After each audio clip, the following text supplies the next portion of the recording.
오래 하다 보면은 신앙이 때가 묻고 또 색이 바랍니다. 이것은 신앙의 본질에서 자꾸 멀어진다는 그런 의미입니다.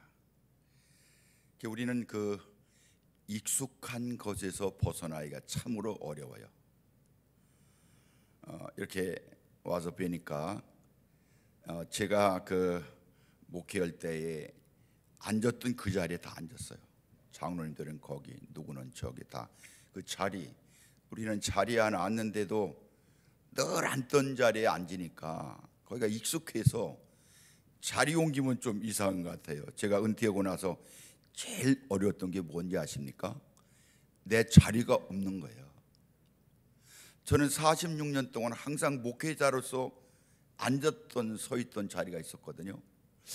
그런데 은퇴하고서 여기 앞에서 앉았었습니다. 그런데 이상해. 안 앉아봐서 저쪽에도 앉아봤어요. 김석희 목사님들은 자리 좀 하나 내달라고 그럴까 여기다가.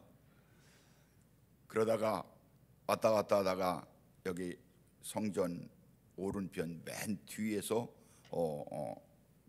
두 번째 자리에 앉았는데 언제부턴가 거기서 앉게 돼가면서 제 자리가 거기가 돼서 저는 은퇴해 가면서 있지만은 없는 듯하는 그런 삶을 살기로 작정했기 때문에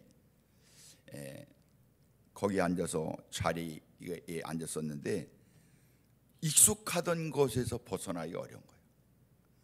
여러분, 믿음이라는 것은 첫 번에 신앙생활을 때는 너무 이렇게 뜨거웠었는데 지나가다 보면은 차츰 사기, 세기, 발약 이렇게 돼가지고서 우리 신앙이 본질에서 멀어지는 거예요.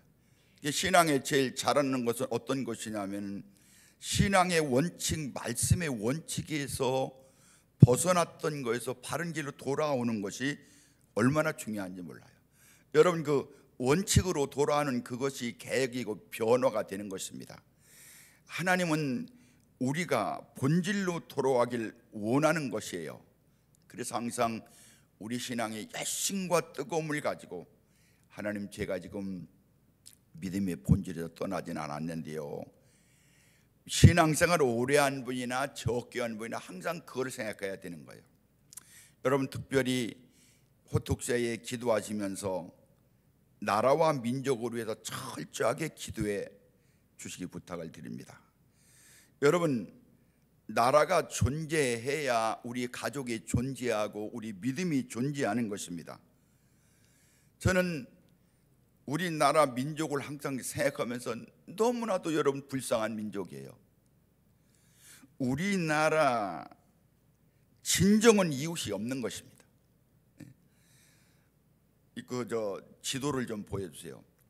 저는 우리나라가 현재 세계에서 제일 인구가 많은 나라 중국, 그러나 절대로 믿을 수 없는 나라, 저 북쪽의 러시아, 세계에서 제일 나라가 큰 러시아, 바로 위에는 절대로 믿을 수 없는, 어제도 오늘도 사정없이 포를 쏘아대는 그 북한이 있습니다. 또 일본이 있어요. 일본은 절대로 믿을 수 없는 그런 나라입니다. 그래, 그전에는 소련 놈에게 속지 마라, 중국 놈들에게 밀려온다, 일본 놈이 일어난다, 이게 우리나라의 현재예요. 여러분, 우리의 우방이라고는 미국은 많기로 저쪽에 있어요.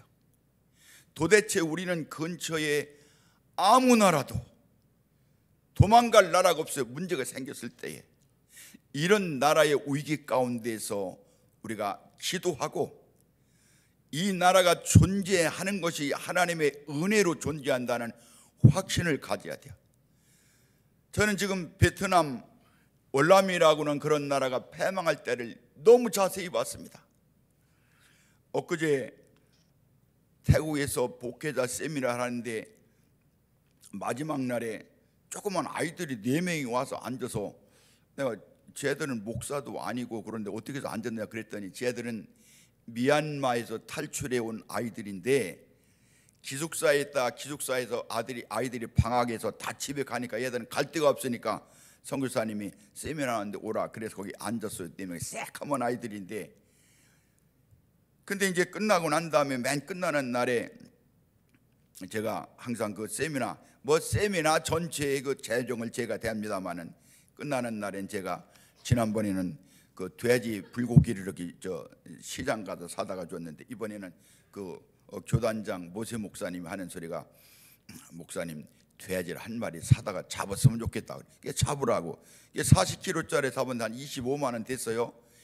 그게 마지막 끝나고 다 그걸 먹는데, 얼핏 보니까 이 아이들이 막 돌아다니, 저기서 왔다가 여기로 다시 갔다 그런 거. 그래서 그때 제 마음에 무슨 생각이 들어오는 거니, 여러분 옛날에 옛날이라고 그러니까 뭐 임진왜란 때는 아니고, 저도 어릴 때 저기서 잔치집인데 어른들이 뭐 먹는 거예요.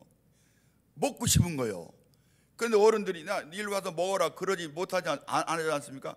그러니까 내 눈에 띄게 하느라고 아이들하고 이리 달려갔다 저리 달려갔다 그 생각이 나면서 막 울컥하는 거예요. 그래서 선교사님들아, 쟤들 오라고 했더니 막 달려와서 이 돼지고기를 먹는데 삽시간에 먹는 거예요.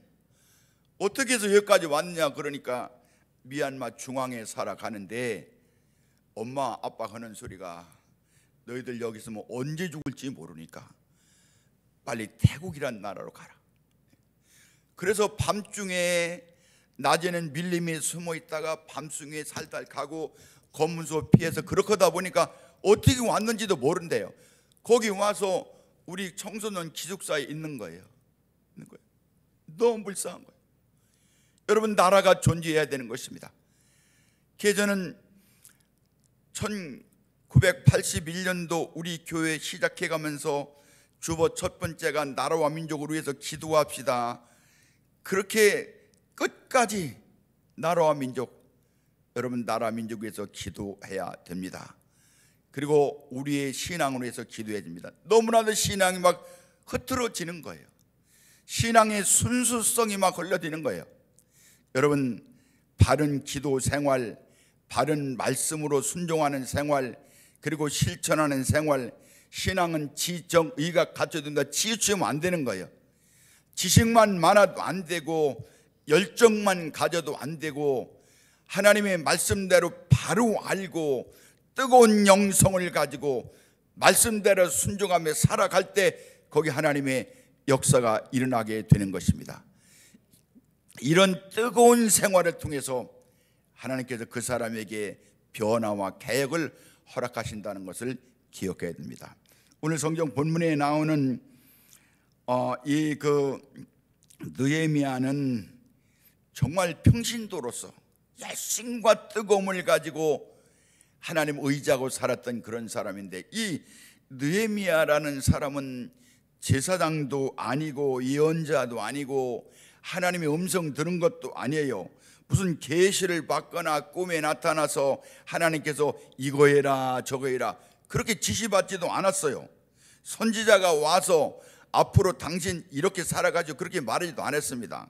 오늘 말씀에 예루살렘 성곽을 건축하라고 하시지도 않았어요.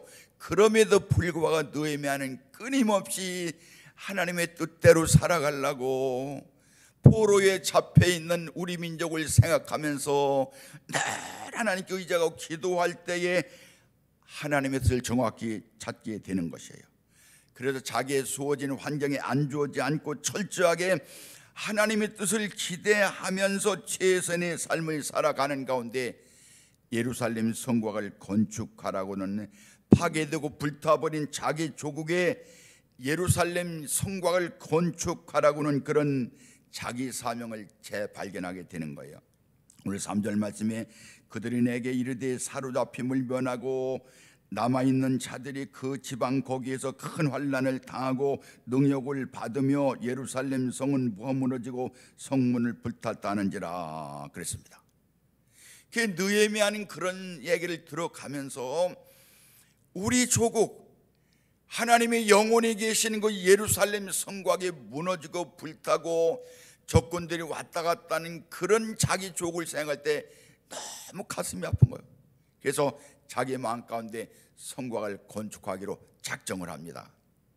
그런데 성곽을 건축하려면은 이게 보통 일이 아니에요. 그냥 한 사람이 가서 뭐 이렇게 막대 몇 개 세우는 그런 것이 아닌 거예요. 이 1300km나 되는 예루살렘에 가려면 그 거리에 수많은 장애물들이 많이 있지요. 돈도 필요하지요. 성곽 건축한 기술자도 필요해요. 엄청나게 많은 거예요. 우린 그렇게 말하면은 이 느헤미야라는 사람은 아닥사스다 왕의 술 맡은 관은 비서실장 같은 그런 사람이에요. 그러니까 왕이 금방 들어주면 되겠다 그렇게 생각하지만은 여러분, 이 느헤미야는요, 아닥사스다 왕의 모든 것을 해줄 수 있는 그런 상황에 있었지만은 아닥사스다 왕을 의지하지 않고 왕에게 부탁하면 알았다고, 내가 다 해주겠다고 그럴지 모르는데, 오늘 말씀에 보니까 이 느헤미야는 거기로 있지 않았어요. 첫째, 진정한 배경을 찾은 거예요. 오늘 4절 5절이 그랬습니다. 이 말씀을 듣고 앉아 울고 수일 동안 슬퍼하며 하늘의 하나님 앞에 금식하며 기도하여 이르되, 하늘의 하나님 여호와 크고 두려우신 하나님이여, 주를 사랑하고 주의 계명을 지키는 자에게 언약을 지키시며 긍휼을 베푸시는 주여 간구하나이다. 눈에 앞에 있는 문제를 해결하기 위해서 도와줄 수 있는 사람이 누군가, 내 문제를 해결해 줄 수 있는 실세가 누군가를 찾지 않고 오늘 말씀해 보니까 하나님 앞에 금식하며 기도하고 죽게 나와 간구했다 그랬습니다.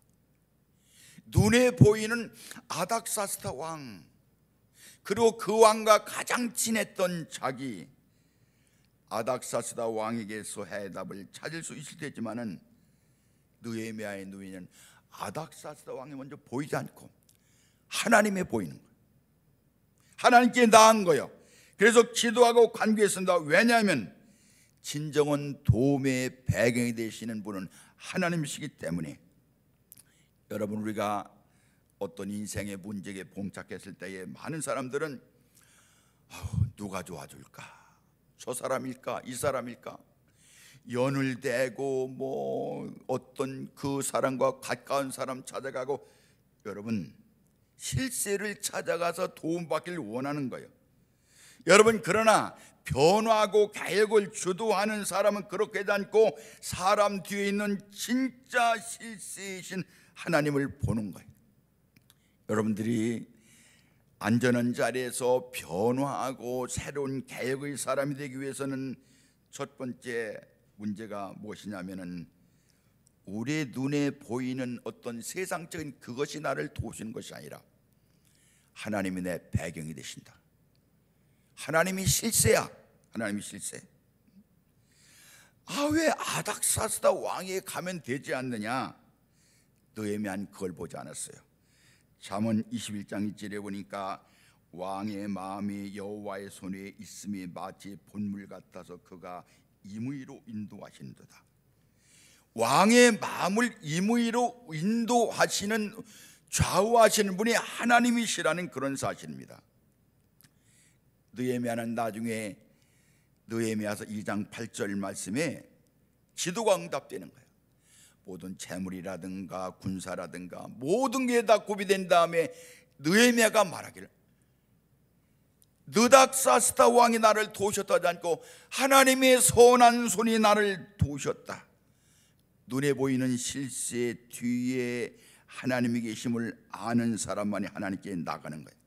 황제의 마음을 주관하신 분은 하나님이시다. 고레스 왕이 왕이 되고 난 다음에 이스라엘 백성들을 다 고국에 돌아가라고 말했어요. 이 고레스 왕은 유대인이 아니에요. 그런데 이 고레스 왕이 왕이 되고 나자마자 그 마음 가운데 내가 이스라엘 백성들을 고국에 돌아가야 되겠다, 그 마음이 생겼어요. 성경은 뭐라고 합니까? 고레스가 내 종이다. 하나님이 그렇게 말씀을 하신 거예요. 여러분, 우리의 진짜 실세는 하나님이신 거예요. 하나님이서 주관하시는 거예요. 이 사실을 확신하는 믿음의 승리자가 되시기를 축복합니다. 저희 가정에 대한 이야기입니다마는 탑동교회 성도 이야기 때문에 제가 한 가지 간증을 말씀드리겠는데, 우리 큰 아이가 당진 시립합창단 부지휘자로 들어갔는데 갑질을 당했어요. 서울에서 온 지휘자한테 갑질을 당했어요. 어디다가 이 갑질을 당해서 이 문제가 커가지고서 우리가 피해자지만은 이 가만히 보니까 시청에서는 이 박헌호를 이제 이렇게 그 뒤로 밀리는 그런 게 있어. 제가 아는 사람한테 뭐 시장도 만나고 여러 사람 만나서 어그러지는 않게 해달라 그랬는데, 내가 왜 그렇게 했냐면은 그 선거할 때 보면 와서 목사님 그러잖아요. 무엇이든지 말씀을 하고. 그 말은 다 거짓말이에요. 선거할 때만 그러는 거지. 그런데 제가 어떤 그 시의원한테 전화를 걸어서 사실 이게 정당하게나 해달라 그렇게 말했는데, 아니 시의원은 그 얘기 듣고서 뭐 대교에 이 지방에 있는 토 세력들이 서울에서 온 지휘자를 밀어내려고 그런다 이렇게 막 그냥 하는 거예요. 그러고서 잘렸어요. 제 마음 가운데 얼마나 답답한지, 아니 목회나 해야 내가 자리나 알아주지 말이야. 이거는 전혀 나는 거기는 관계도 없는데, 그거 지휘한다고 계속해서 외국 나도 공부하고 와서 결국 고향인 당진에서 부지휘자도 잘려 버렸으니 누구한테 말은 못하고 아무도 들어주는 사람은 없고 하나님께 기도한 거예요. 여러분, 그런데 하나님께서 실세가 되신 거예요. 태안에 지휘하게 됐고 의정부에 지휘하게 됐고 다 이렇게 하나님께서 열어주신 거예요. 누구 세상에서 도와준 사람이 없는 거예요. 아무도 없는 거예요. 더 이상한 건 뭐냐면은 오늘날 동두천에 있는 합창단이 이렇게 지휘자를 뽑는다고 해서 거기를 초청받게 됐는데, 거기 지휘자로 조그만 그 동두천에 지휘자로 온 사람이 누군가 하면은 이 당진에서 지휘했던 그 사람이 거기 와서 우리 박헌호한테 심사를 받게 된 거예요. 이게 하나님이 하시는 일이 아닙니까? 그리고 당진에 좀 깔짝깔짝하던 사람이 오늘날 한시대에서 강연을 하니까 거기 와서 앉았는 거예요. 학생으로. 여러분, 하나님이 실세가 되시는 거예요. 우리 인생 가운데 무슨 문제든지, 그것이 어떤 복잡한 문제든지 하나님이 실세가 되시는 거예요. 그 믿음을 가지고 살아가는 거예요. 여러분, 그럴 때에 변화와 개혁의 주도자가 되는 줄로 믿습니다. 느헤미야는 두 번째 어떻게 됐냐면은 하나님 앞에 회개했어요. 회개. 하나님 앞에 회개함으로 관계를 유지한 거예요. 느헤미야서 1장 6절 7절에 보니까 이제 종이 주의 종들인 이스라엘 자손을 위하여 주야로 기도하며 우리 이스라엘 자손이 주께 범죄한 제도를 자복하오니 주는 귀를 기울이시며 눈을 여시사 종의 기도를 들으시옵소서.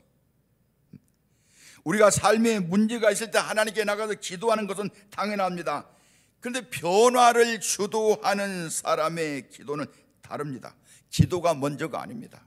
여러분, 우리가 어떤 문제든지 간에 기도해서 해결받았다가 끝나는 것이 아니라 또 문제가 있고 또 문제가 있는 것. 제일 중요한 것은 뭐냐면 하나님 앞에 회개하는 것, 회개하는 것. 솔로몬이 낙성식을 하고 성전을 낙성식을 하고서 하나님 앞에 기도할 때에 하나님께서 다 기도 들어주겠다 그렇게 하시면서 역대하 7장 14절에 내 이름으로 일컫는 내 백성이 그의 악한 길에서 떠나 스스로 낮추고 기도하여 내 얼굴을 찾으면 내가 하늘에서 듣고 그들의 죄를 사하고 그들의 땅을 고칠지라 그랬습니다. 여러분, 친한 사람의 얘기는 잘 들어줍니다. 알지 못하는 난생 처음 만난 사람은 절대로 말 안 들어줘요. 여러분, 하나님은 하나님을 기쁘시게 하는 사람의 기도를 들어주십니다. 하나님을 기쁘시게 하는 것은 회개입니다. 회개하는 것입니다. 돌이키는 것입니다. 시편 66편 18절에 내가 나의 마음의 죄악을 품었더라면 주께서 듣지 아니하시리라 그렇게 말했습니다. 우리는 우리의 기도 전에 제일 중요한 것이 뭐냐면 회개입니다. 회개는 하나님과 나와의 관계를 바로 해주시는 거예요. 이제 종의 주의 종들은 이스라엘 자손을 위하여 주야로 기도하며 우리 이스라엘 자손이 주께 범죄한 죄들을 자복하오니. 느헤미야는요 이민 3세예요. 포로 3세.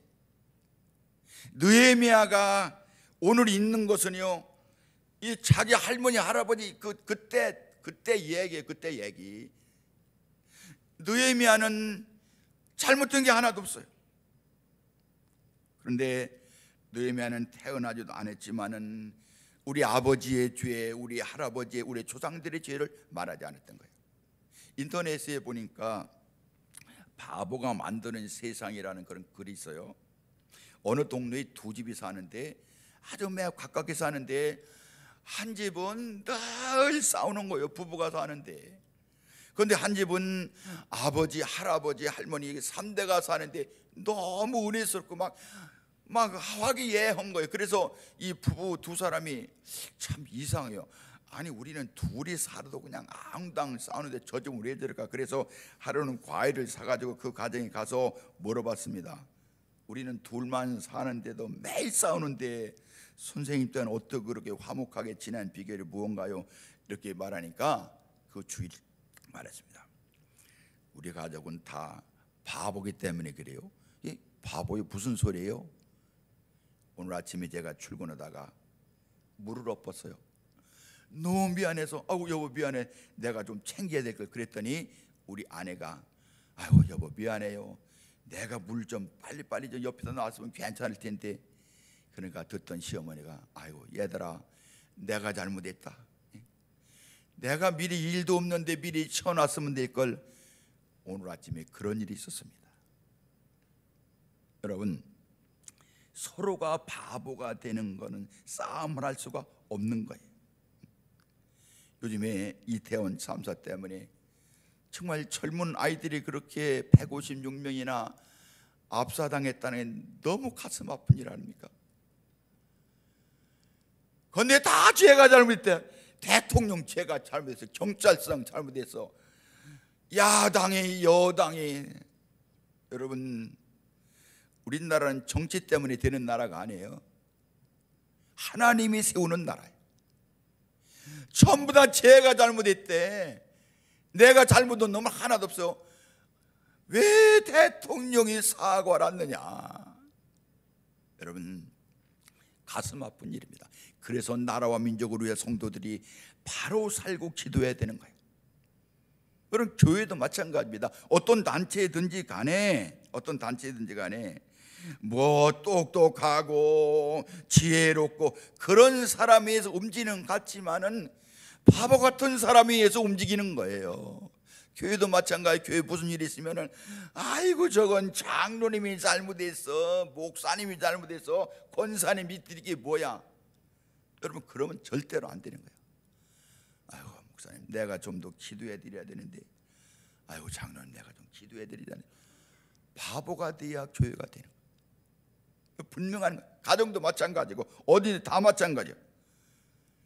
느헤미야는 포로로 잡혀왔을 때에 태어나지도 않았습니다. 그 할머니 할아버지가 큰 죄를 지고 고난당한다고 말하지 않고 내가 하겠습니다. 하나님 우리 조상들의 죄 내가 담당합니다. 내가 부족합니다. 여러분 거기에서 우리의 새로운 기회가 있는 것입니다. 다니엘서 9장엔 다니엘 회개의 기회인데 뭐라고 말하느냐면은 9장 11절에 우리가 범죄하였습니다 그랬습니다. 다니엘처럼 신앙생활 기도 잘하는 분이 어디 있습니까? 절대로 어디에 무릎 꿇지 않고 하나님의 뜻대로만 살아갔던 그런 다니엘이 우리가 범죄하였나이다.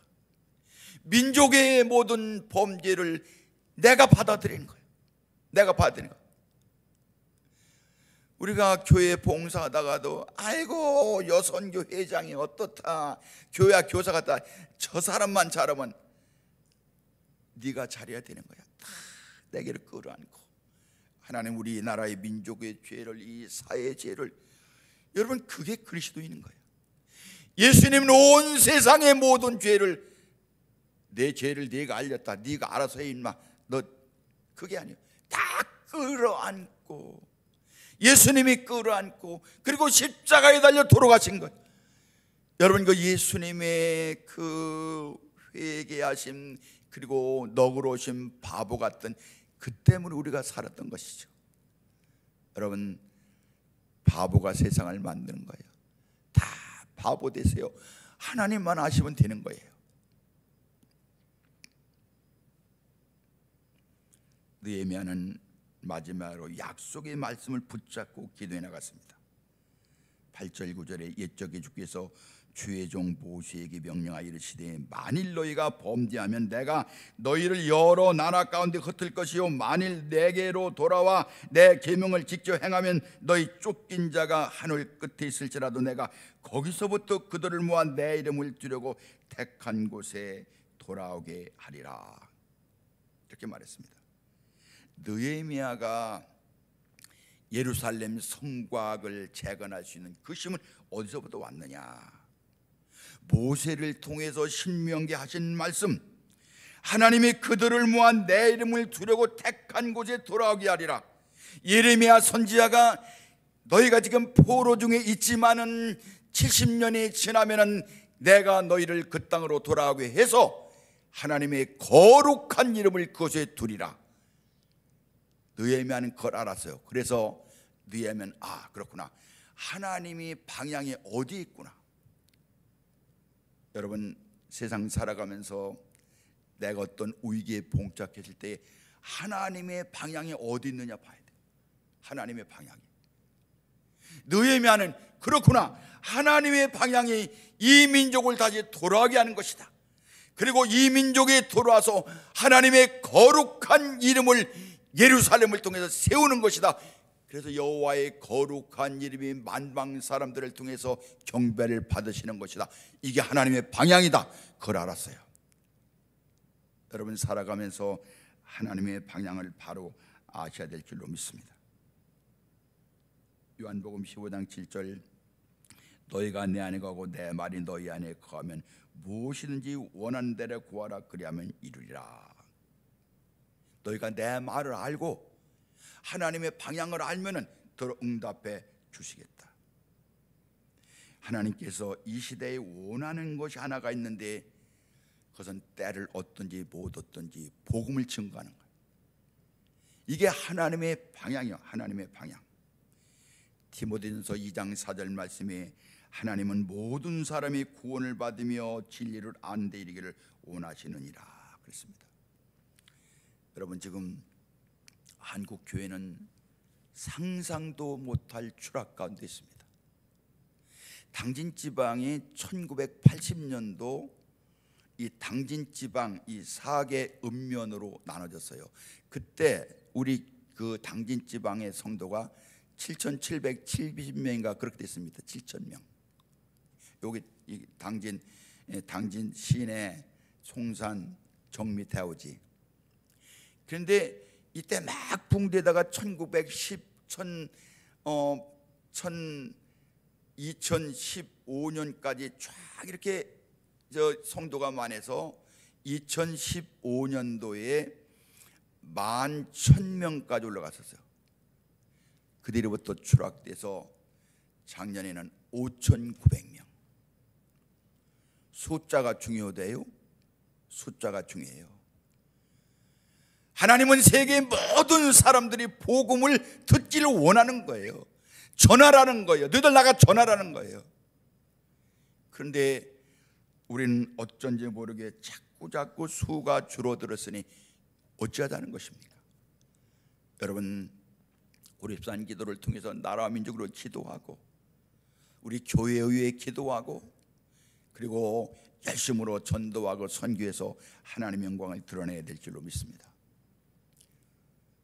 지난달에 이렇게 태국의 단기 선교를 다녀왔는데 우리 교회에서 선교비를 주고 또 여러분들이 이렇게 선교비에 동참해줘서 잘 은혜 끝나고 돌아왔는데 이번에 여러 가지 그 행사를 많이 했습니다. 네 교회 가서 이렇게 이제 한국 지역 모든 것을 알리고 봉헌식을 2번 하고, 제가 띠세 교회에 대한 말씀은 여러 번 드렸는데, 이 띠세 교회는 띠세라고는 라오족의 유명한 무당이 세운 마을입니다. 30가정 126명이 살고 있는데, 이 띠세 교회는, 이 띠세 교회 이 주장 띠세가 병원에 갔다가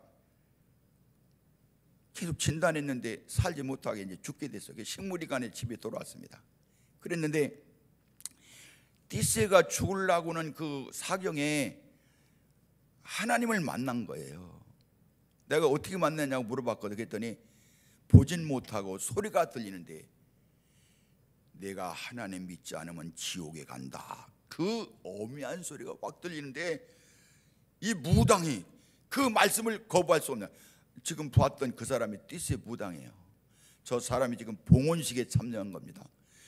그러니까 너무 무서우니까 안 되겠다. 그래서 여기 교회 질 곳을 찾아봐라. 그래서 선교사 찾아와서 우리가 2018년도에 거기 가서 난생처음 뭐 산골에서 뭐 그냥 아주 가는데 생명을 내놓고 가야 되는 그런 곳입니다.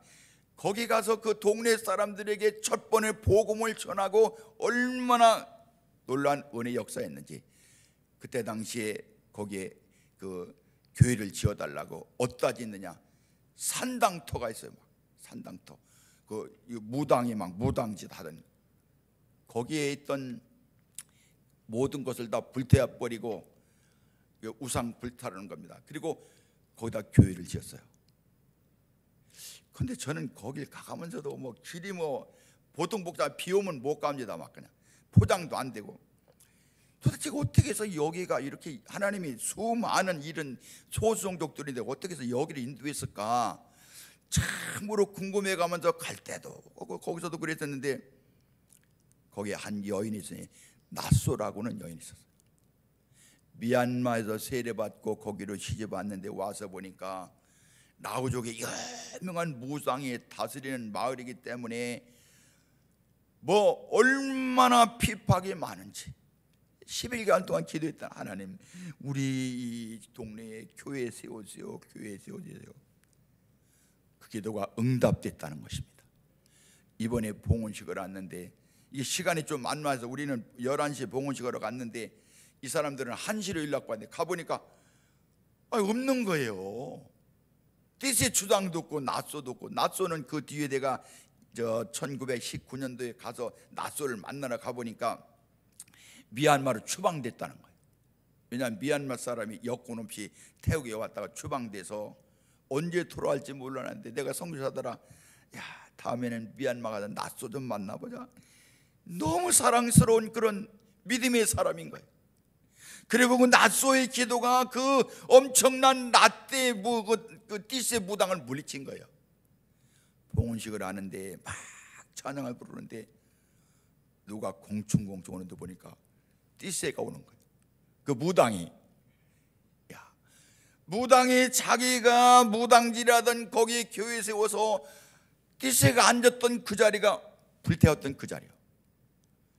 낫소도 미얀마에서 엊그제 돌아왔대요. 얼마나 기쁘고 감사한지. 여러분, 하나님이 방향이 있습니다. 방향을 알아야 돼요. 하나님의 방향은 저쪽인데 나 나름대로 우리 나름대로 저쪽이라고 하면 안 되는 거예요. 사랑하는 성도 여러분, 띠세가 돌아와가면서 30가정 그리고 126명은 다 주님께로 돌아간 거예요. 이번에 가보니까 이장이, 교회가 아주 극정사가 된 곳이거든요. 극정사가 된 곳 거의 한 100m 정도 올라가는 거기를 포장을 다 해놓은 거예요. 거기 띠세 마을 들어가기 전에는 진흙구덩이에서 차가 빠져서 가질 못하는데 거긴 놔두고 교회 앞에 쫙 포장하는 거예요. 얼마나 하나님께 감사한지. 한 사람이 들어올 때 온 마을이 다 돌아가는 거예요.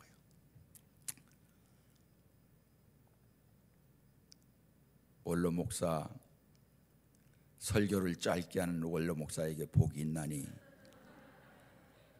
짧게 하면 다음에 또 시켜줄 것이요. 여러분, 하나님이 우리의 배경이 되십니다. 꼭 기억하세요. 여러분, 제가 목회자들에게 하는 얘기인데 여러분들에게는 참고적으로 듣던 자들은 들으세요. 제가 교회를 개척할 때에 저는 사실은 우리 협성학교 첫 번째 시작할 때 학교를 갔기 때문에 선배도 없고 후배도 없고 다 다른 사람들, 나를 도와줄 사람은 아무도 없는 거예요. 사실 목회에 가면서 성배들이 끌어주고 교회가 있으면 이렇게 하는데 나는 아무도 없는 거야. 선배도 없으니까 후배도 없으니까. 그리고 개척을 한 거예요. 그러니 제가 누가 선배나 이시아 가서 뭐 목회할 때 물어나 보지요. 아무것도 없는 거예요. 할 일은 다른 게 아닙니다. 하나님 편에 서는 거예요. 1989년도부터 그냥 주님 원하시 선교를 하고 선교를 시작한 거예요. 가르쳐 지키라고 말씀했으니까 제자 훈련 계속한 거예요. 1996년도부터 91년도부터 계속해서 끊임없이 성경 읽은 거예요. 새해 시작돼 가면서 2000년도부터 교회 건축에 위험이 와가면서 어려움이 와가서 호렙산기도 시작한 거예요. 여러분, 그것이 오늘 교회의 터전을 기초를 만들게 됐고 오늘을 이어가게 된 거예요. 어떤 때 보면은 문제가 있을 때 누가 도와줄라나, 누가 도와줄 사람 없어요. 하나님만 도와주시는 거예요.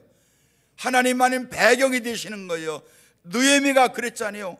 아닥사스다 왕이 전부 자기 좋은 자가 도움산이 있었지만 거기 보지 않고 실세가 하나님이시다. 여러분의 실세 하나님이십니다. 하나님이 도우십니다.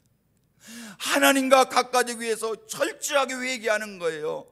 하나님과 하나 되는 거예요. 그리고 하나님이 지금 영적 방향에 어디로 흐르고 있다는 걸 알고서 거기에 맞추는 거예요. 하나님의 배경이 되십니다. 하나님이 우리의 삶을 승리의 길로 이끌어 주실 줄로 믿습니다. 어느 시대나 하나님이 기대하시는 본질을 회복해서 변화와 계획의 주도자가 돼서 하나님 앞에 영광 돌려드리는 우리가 되셔야 할 줄로 믿습니다. 기도하시겠습니다.